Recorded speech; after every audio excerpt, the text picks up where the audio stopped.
Welcome back to Reviews with Elaine, because I have opinions. Today's opinions will be about The Book Eaters by Sunyi Dean. Sunyi Dean?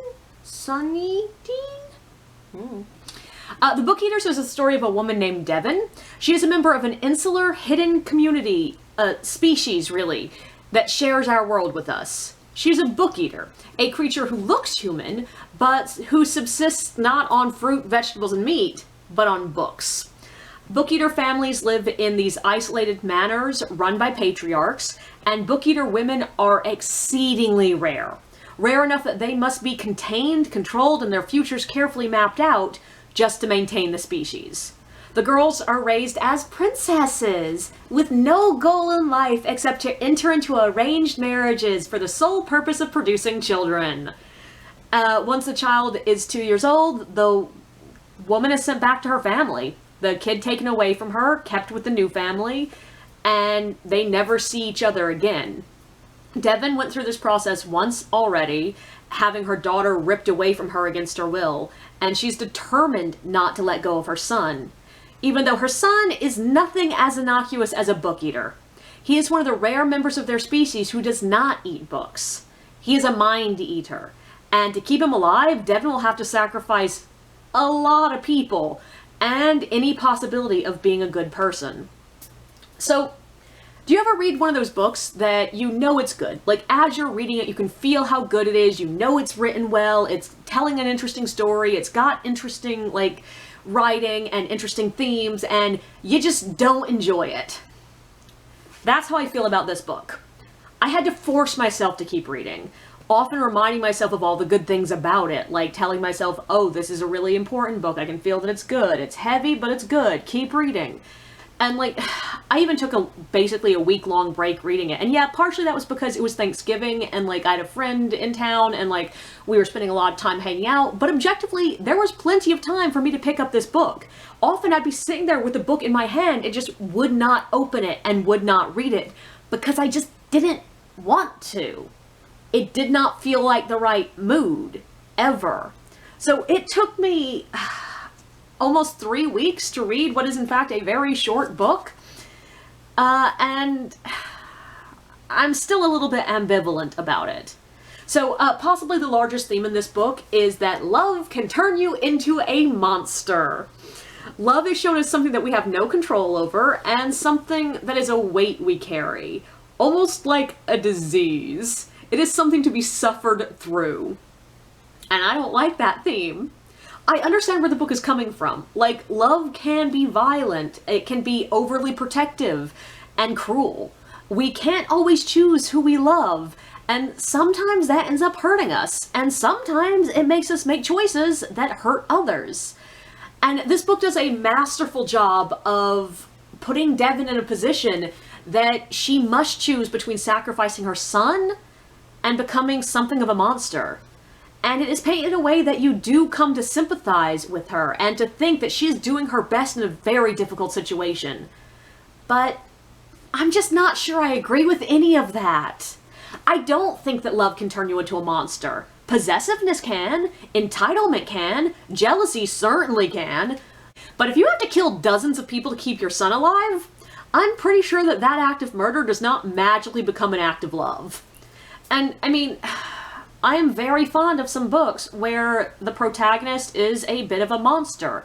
There are several books that I know and love that features protagonists that are otherwise likable, but kill people. And it doesn't always bother me, as long as the protagonist is inherently likable, and as long as the book sort of acknowledges the monster that we're dealing with.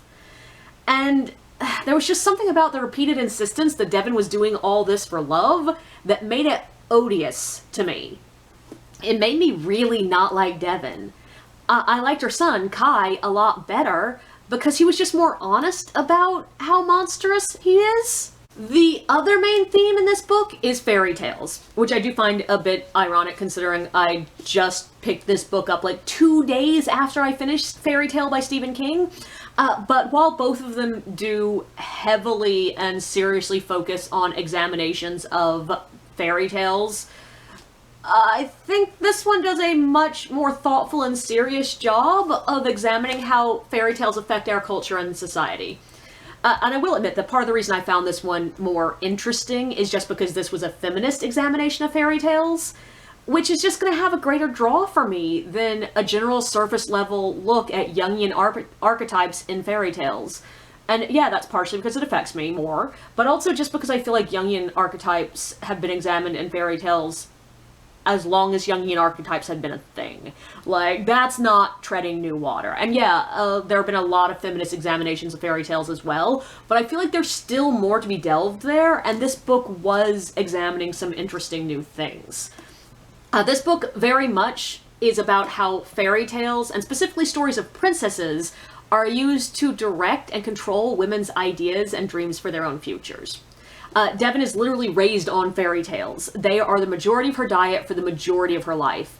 And she is specifically raised to imagine herself in the role of the princess in those fairy tales, to imagine her future as culminating in a happy marriage. She is raised to see herself as something to be rescued or won, not an active player. And that heavily affects how she interacts with the world. And the trappings of the fairy tale, and specifically this particular kind of fairy tale, paints everything in the Book Eater's worlds. There are knights and dragons, there are castles and towers, and while, yeah, the title of dragon and knight are titles, but they are also used very strongly to juxtapose between the title in this book versus the concept in fairy tales. Like, knights are not riding to the rescue the princess from ugly old men who they're forced to marry, or to rescue them from dragons. No, in this book, dragons are mistreated mind-eaters who are kept like animals, and the knights exist solely to deliver princesses into the arranged marriages. And, like, none of this is subtle. Like, it's very clear what the author is doing. But the book does some really nice work with examining how the stories we consume, and yeah, bad pun, consume, eating books, but also reading books, but how the stories we consume affect the way we can imagine our life and our own future. And this book actually does show us Devon in several different ages, and in those several different ages, she is literally consuming different kinds of stories. Like, at a very young age, we see her being interested in reading things that are forbidden to her, and that starts to shape her character. And, like, once she gets away from the patriarchy, we see her reading a lot more of just what she would like to consume, and she really seems like a different person when she's choosing her own stories to consume. And like I said, none of this is subtle. It's very clear, but I think it's doing some interesting things. But that brings me to one of the things that really bothered me in this book. So the Book Eaters are described as being completely lacking in creativity. They are repositories for information, and Devon theorizes that this is why they are so fiercely traditional. They cannot imagine any other life. But I'm not sure I believe her. Like, I don't actually see any sign of their lacking creativity. Devon comes up with new ways to live that is drastically outside of her personal experience. Ramsay comes up with a plan that's completely unlike anything that he has been trained to do on his own. Killock comes up with a completely new religion, and yeah, it's heavily based on world religions, but he's still coming up with something new. Hester draws. Like, all these things are signs of creativity. And so, even though they cannot write, I don't think that they are lacking in creative thinking. And I think what's actually happening here is that they've just been raised to not think outside of their traditional roles. But when they're taken out of their tiny self-contained worlds, they show the same amount of creativity as any other person.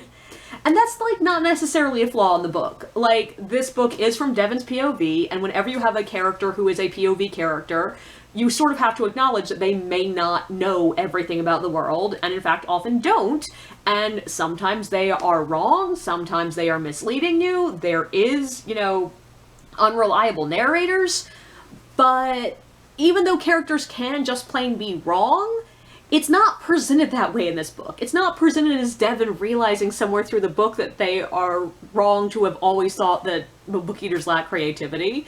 There's one weird passing line where she suddenly tells Hester, no, you're not lacking in creativity, you're making it your own, but it feels very much like she's placating her, and it's just, it's weird thing for everyone to keep insisting when it's demonstrably wrong. I'd also like to say that for once, I found the repeated references to other books annoying.